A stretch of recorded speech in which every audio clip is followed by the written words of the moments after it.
পর্ণা ও সৃজন রোজির কোঠা থেকে বর্ষাকে নিয়ে পালাতে গেলে রোজির হাতে ধরা পড়ে গেল। বিস্তারিত জানতে সঙ্গেই থাকুন, চ্যানেলটিকে সাবস্ক্রাইব করে রাখুন। রোজির কোঠাতে যে বর্ষা আছে সেটা কেউই বুঝতে পারেনি যে অর্ণব এতটা বেইমানি করবে, তাদের সাথে এত বড় সর্বনাশ করবে বর্ষার, এটা কিন্তু কোনো ধারণাই ছিল না বাড়ির লোকের।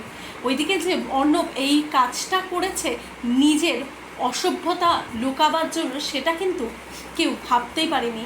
যদিও বা অর্ণবের তার দিদির সাথে বা বোনের সাথে সম্পর্ক রয়েছে, কিন্তু তার জন্য যে অর্ণব এই এতটা নিচে নামতে পারে, এত খারাপ ছেলে, এটা সত্যি কারোর ধারণা ছিল না। অবশেষে যখন পুলিশ ফোন ট্র্যাক করে জানতে পারে যে অর্ণব তার বোনকে মানে বর্ষাকে একটা কোঠাতে রেখে এসেছে, তখন কিন্তু সকলের মাথা খারাপ হয়ে যায়। তখন কে কি করবে বুঝতে পারে না। অবশেষে সকলের এটা নিস্তার হয় যে বর্ষা বেঁচে আছে, কিন্তু বর্ষাকে উদ্ধার করাটা যে কতটা কঠিন সেটা কিন্তু সকলেই বুঝতে পারে, কিন্তু কি করবে কোনো রাস্তা খুঁজে পায় না। ঠিক সেই সময় পর্ণা কিন্তু সবাইকে এই বুদ্ধিটাই দেবে যে তাদেরকে ওই কোঠা থেকে বের করে আনতেই হবে বর্ষাকে। কেননা পুলিশ তো তাদের কোনোরকম কোনো সাহায্য করবে না, শুধু এইটুকুই ফোন ট্র্যাক করে সেটা আনঅফিসিয়ালি বলেছে।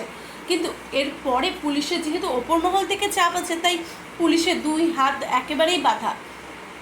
এরপরে পর্ণার কথা সবসময় শোনে সৃজন, কেননা সৃজন জানে পর্ণার কতটা সিক্সেন্স। পর্ণা কিন্তু কোনো ভুল কথা বলে না, পর্ণা কোনো বোকামো সিদ্ধান্তও নেয় না। তাই সকলে মিলে কিন্তু পর্ণার ওপরই ভরসা করে যে পর্ণা এখন কি করবে। পর্ণা অনেক চিন্তা করে, অবশেষে তারা কিন্তু ঠিক করে যে রোজির কোঠাতে যাবে, সেখান থেকে কিন্তু বর্ষাকে পালিয়ে নিয়ে আসবে। কেননা আর তাদের কাছে কোনো উপায় নেই, বর্ষাকে নিয়ে না পালালে তারা কোনো কিছুই বুঝতে পারছে না। আর রোজির কোঠাতে কী ব্যাপার কিছুই কিন্তু তারা জানে না। এরপরে পর্ণা আর সৃজন রোজির কোঠাতে যায়, লুকিয়ে লুকিয়ে প্রত্যেকটা ঘর কিন্তু খুঁজে দেখে কোথায় আছে বর্ষা।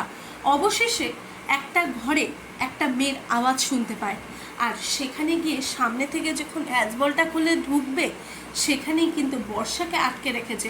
ওইদিকে যখন চুপি চুপি বর্ষাকে নিয়ে সেখান থেকে পালাবার চেষ্টা করবে, ঠিক সেই সময় রোজি কিন্তু সৃজন এবং পর্ণাকে বর্ষাকে শুদ্ধ ধরে ফেলবে। এরপরে কি তারা সেখান থেকে পালাতে পারবে? হ্যাঁ, অবশ্যই পারবে বন্ধুরা। সেখান থেকে কিন্তু বর্ষাকে নিয়ে অবশ্যই সৃজন এবং পর্ণা পালাবে। যদিও বা তাদের বড়সড় বিপদও হতে পারে, কিন্তু পর্ণার মাথায় এতটাই বুদ্ধি, কোনোদিনও কেউ পর্ণাকে হারাতে পারেনি। তাই আশা করি এইবারও পারবে না। আপনারা কি একই মত? প্লিজ আপনারা আপনাদের মতামত প্লিজ কমেন্ট বক্সে কমেন্ট করে জানান।